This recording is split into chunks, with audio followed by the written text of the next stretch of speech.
Hello friends, नमस्ते। आप सबका मेरे यूट्यूब चैनल ओम एस्ट्रोलॉजी सॉल्यूशंस में बहुत बहुत स्वागत है।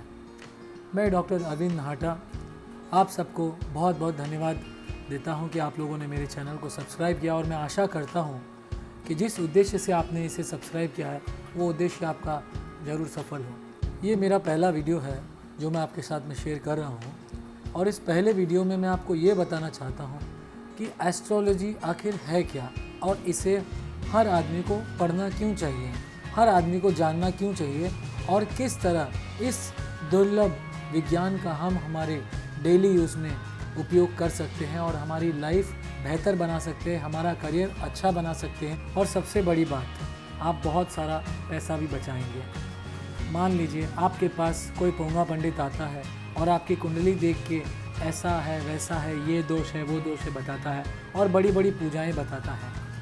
यदि आपको थोड़ा भी ज्योतिष का ज्ञान है तो आप ये तुरंत ही समझ जाएंगे कि ये जो सामने आया व्यक्ति है ये ज्ञानवान है, ये आपके पैसे लूटने आया है। ये सबसे बड़ा आपको इस चीज़ का फ़ायदा होगा। लोग ये भी बोलते हैं कि हमें तो कोई ज्योतिषाचार्य नहीं बनना, हमें ज्योतिषी प्रैक्टिस नहीं करनी, तो हम ये आखिर क्यों सीखें। मैं एक ही बात कहना चाहूँगा, जैसे मान लीजिए आपको कहीं पे मार लग जाती है, चोट लग जाती है, या हल्की सर्दी ज़ुकाम हो जाता है, तो क्या आप सीधा डॉक्टर के पास जाते हैं, या पहले खुद अपने घर के इलाज करते हैं? जैसे कि कट जाए तो सोफ्रामाइसिन क्रीम लगाना, सर दुख रहा है तो पेन बाम लगाना। वैसे ही यदि छोटी मोटी समस्याएं हैं जो आपको ज्योतिष से संबंधित हो, उसका इलाज आप खुद स्वयं करें, उसके इलाज आप खुद ढूंढ सकते हैं।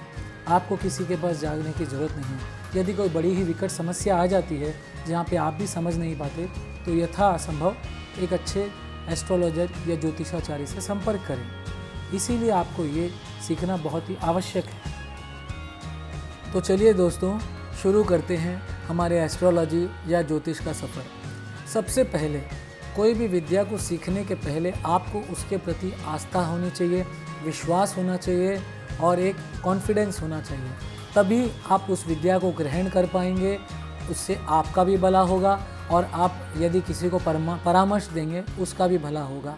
अन्यथा जिस चीज़ पे विश्वास नहीं है उसे पढ़ के कोई फ़ायदा नहीं होगा। तो शुरू करता हूँ मैं अपने आप से ही कि मैंने ये विद्या कैसे शुरू की, कहाँ से शुरू की, और मैं ये विद्या क्यों पढ़ने लगा। बात है बचपन की। हमारे मामा लोग थोड़ा बहुत ज्योतिष देखते थे, तब से मुझे थोड़ा बहुत इस विज्ञान के प्रति रुझान हो गया।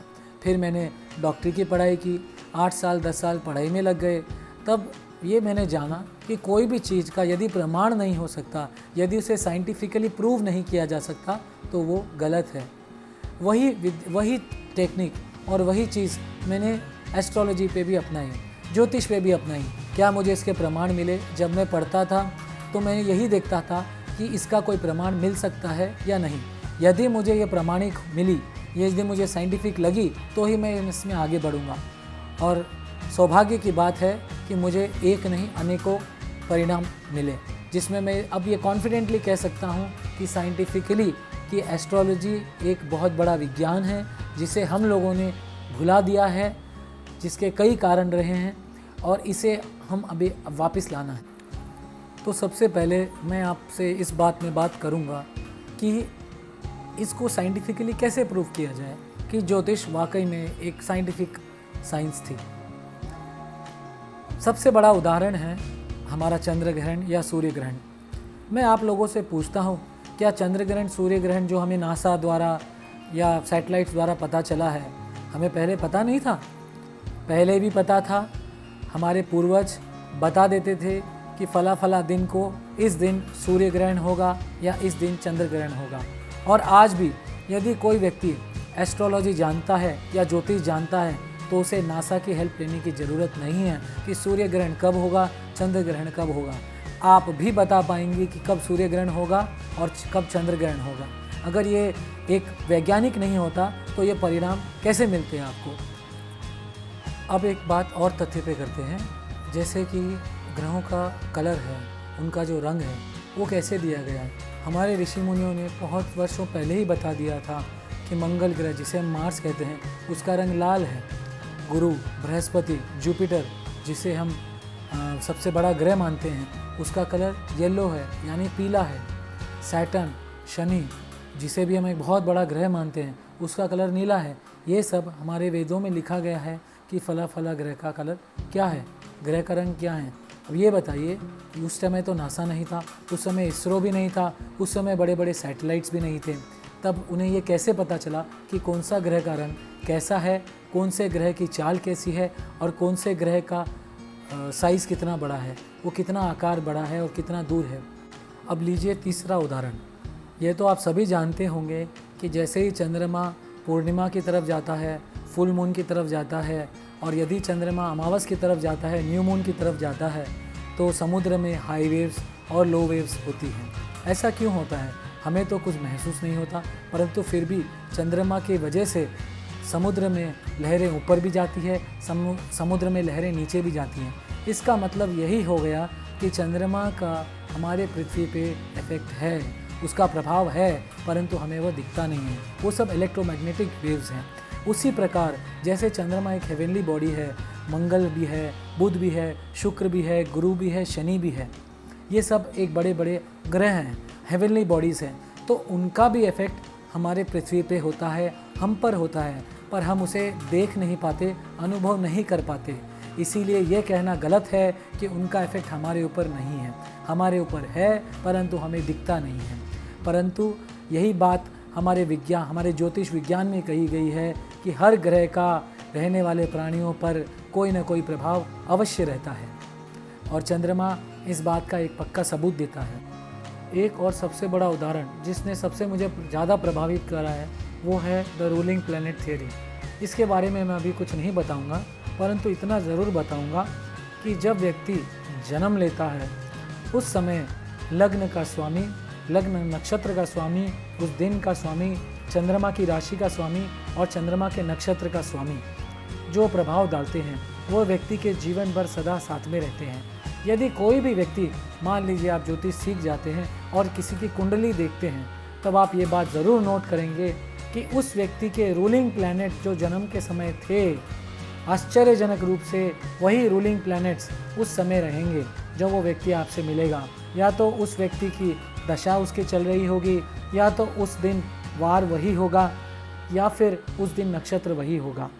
ऐसा एक नहीं, मैंने कईयों बार देखा है जो इस बात को एकदम 100% बता सकता है कि astrology is scientific. It is scientific then any other science. Only thing is हमें इसे सीखना है और हमें इसे अप्लाई करना है। जब तक हम इसे सीखेंगे नहीं, इसको समझेंगे नहीं, हम अच्छे ज्योतिष भी नहीं बन सकेंगे। तो चलिए शुरू करते हैं।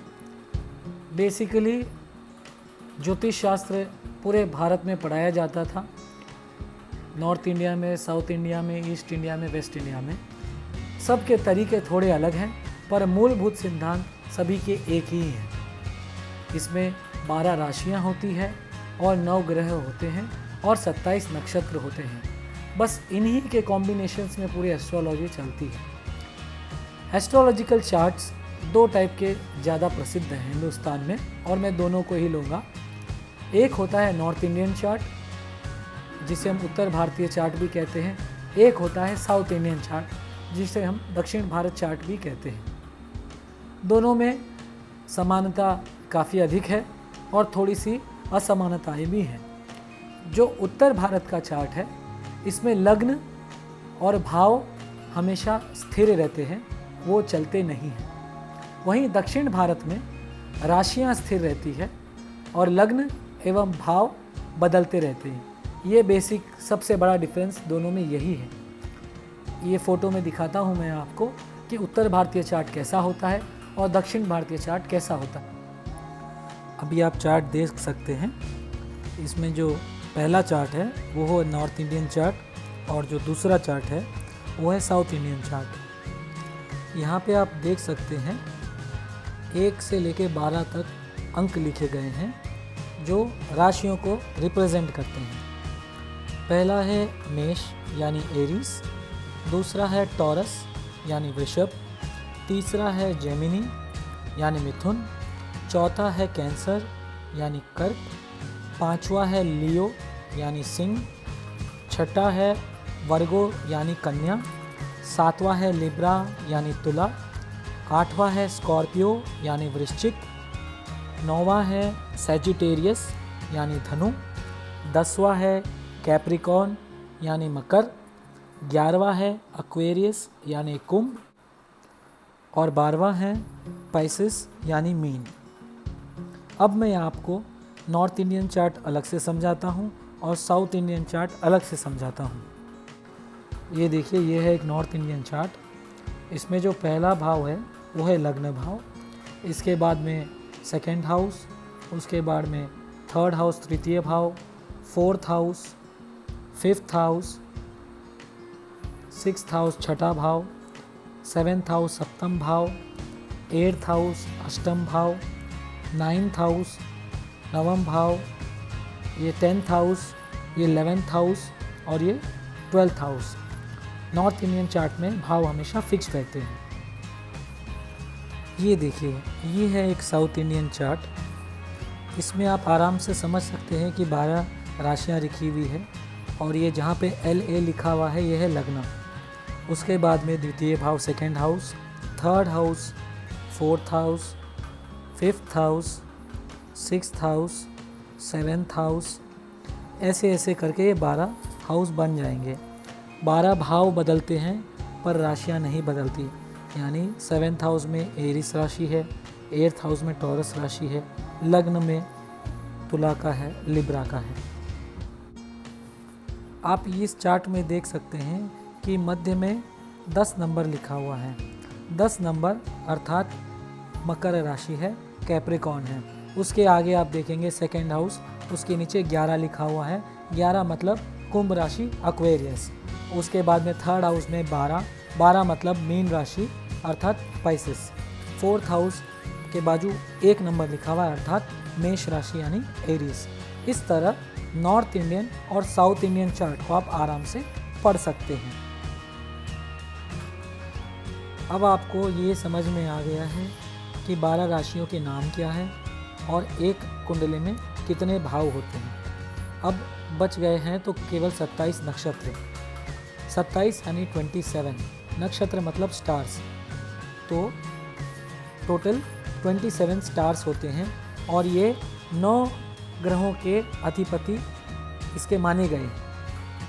जैसे केतु, सर्वप्रथम माना गया है केतु। केतु के 3 नक्षत्र हैं, अश्विनी, मघा और मूला। उसके बाद में वीनस यानी शुक्र, उसके 3 नक्षत्र है, भरणी, पुब्बा, पूर्वाषाढ़ा। उसके बाद में सन यानी सूर्य, उसके 3 नक्षत्र है, कृतिका, उत्तरा फाल्गुनी या उत्तराषाढ़ा। उसके बाद में चंद्रमा मून, उसके 3 नक्षत्र है, रोहिणी, हस्त, श्रवण। ऐसे करके आप मंगल के, राहु के, गुरु के, शनि के और बुध के नक्षत्र आप देख सकते हैं। आपको ये ज़रूर ध्यान रखना है कि आपको ये नक्षत्र के नाम और उसके स्वामी कंठस्थ हों, बाय हार्ट हों। 12 राशियों के नाम आपको याद रहने चाहिए। यदि आपको ये सब याद रहता है तो आप फलादेश निकालने में बहुत सक्षम हो जाएंगे। प्रेडिक्शन करना आपके लिए बहुत आसान हो जाएगा, नहीं तो आपको बार बार इन सबको देखना पड़ेगा। देखिए, आप सब लोगों ने तो सीख लिया है कि 27 नक्षत्र कौन से हैं एवं उसके स्वामी कौन कौन से हैं। लीजिए अब सीखें 12 राशियों के नाम और उनके स्वामी। पहली है मेष राशि, जिसे इंग्लिश में एरीज भी बोलते हैं, उसका स्वामी है मार्स यानी मंगल। दूसरी है वृषभ राशि, जिसे इंग्लिश में टॉरस बोलते हैं, उसका स्वामी है वीनस यानी शुक्र। तीसरी है मिथुन राशि, जिसे इंग्लिश में जेमिनी बोलते हैं, उसका स्वामी है मर्क्यूरी यानी बुध। चौथी है कर्काटक राशि या कर्क, जिसे इंग्लिश में कैंसर बोलते हैं, उसका राशि स्वामी है मून यानी चंद्रमा। पांचवी है सिंह राशि, जिसे इंग्लिश में लियो बोलते हैं, उसका स्वामी है सन यानी सूर्य। छठी है कन्या राशि, जिसे इंग्लिश में वर्गो कहते हैं, उसका स्वामी है मर्क्यूरी यानी बुध। सातवीं है तुला राशि, जिसे इंग्लिश में लिब्रा कहते हैं, उसका स्वामी है वीनस यानी शुक्र। आठवीं है वृश्चिक राशि, जिसे इंग्लिश में स्कॉर्पियो कहते हैं और उसका स्वामी है मार्स यानी मंगल। नौवीं है धनु राशि, जिसे इंग्लिश में सैजिटेरियस भी कहते हैं, उसका स्वामी है गुरु यानी जुपिटर। 10वीं है मकर यानी कैप्रिकॉर्न, उसका स्वामी है सैटर्न या शनि। 11वीं है कुंभ राशि, जिसे इंग्लिश में एक्वेरियस बोलते हैं और स्वामी है सैटर्न यानी शनि। और अंतिम राशि जो है मीन राशि, जिसे इंग्लिश में पाइसेस भी बोलते हैं, उसका स्वामी है जुपिटर यानी गुरु। इस फोटो में आप देख सकते हैं इनको सिंबॉलिकली कैसे रिप्रेजेंट किया जाता है। हर राशि का एक सिंबल दिया हुआ है। यदि आप वेस्टर्न लिटरेचर पढ़ेंगे तो भी यही सिंबल का इस्तेमाल होगा। लेफ़्ट साइड में आप देखें वो राशि के सिंबल है और राइट साइड में जो आप देख रहे हैं वो है ग्रहों के सिंबल। मार्स को किस तरह रिप्रेजेंट किया जाता है, वीनस को किस तरह रिप्रेजेंट किया जाता है, वो आपको लेफ़्ट साइड में अच्छे से दिखेगा। ये याद करना आपको अति आवश्यक है। यदि आप ये याद कर सकते हैं तभी आप आगे बढ़िएगा, अन्यथा आपको काफ़ी कठिनाई होगी फलादेश निकालने में या प्रेडिक्शन करने में। तो दोस्तों, ये था मेरा पहला वीडियो। आशा है आप सबको काफ़ी अच्छा लगा होगा, और यदि आपने अभी तक सब्सक्राइब नहीं किया है तो सब्सक्राइब ज़रूर करें और बेल आइकॉन ज़रूर प्रेस करें, और ताकि जब भी मेरा नया वीडियो आएगा, और हो सकता है वो काफ़ी जल्दी आए क्योंकि अभी लॉकडाउन का समय है, सभी के पास समय काफ़ी ज़्यादा है, तो सभी लोग इसे ध्यानपूर्वक देख भी सकते हैं और एक कुछ नया विज्ञान सीख भी सकते हैं। यदि ये वीडियो अच्छा लगा हो तो लाइक ज़रूर करें। यदि आपकी कुछ बातें हैं, आपके कुछ कमेंट्स हैं, तो कमेंट बॉक्स में ज़रूर लिखिएगा ताकि नेक्स्ट वीडियो में और सुधार किया जा सके। अक्षय तृतीया की आप सबको और आपके परिवार को बहुत बहुत बधाई हो। ओम नमः शिवाय।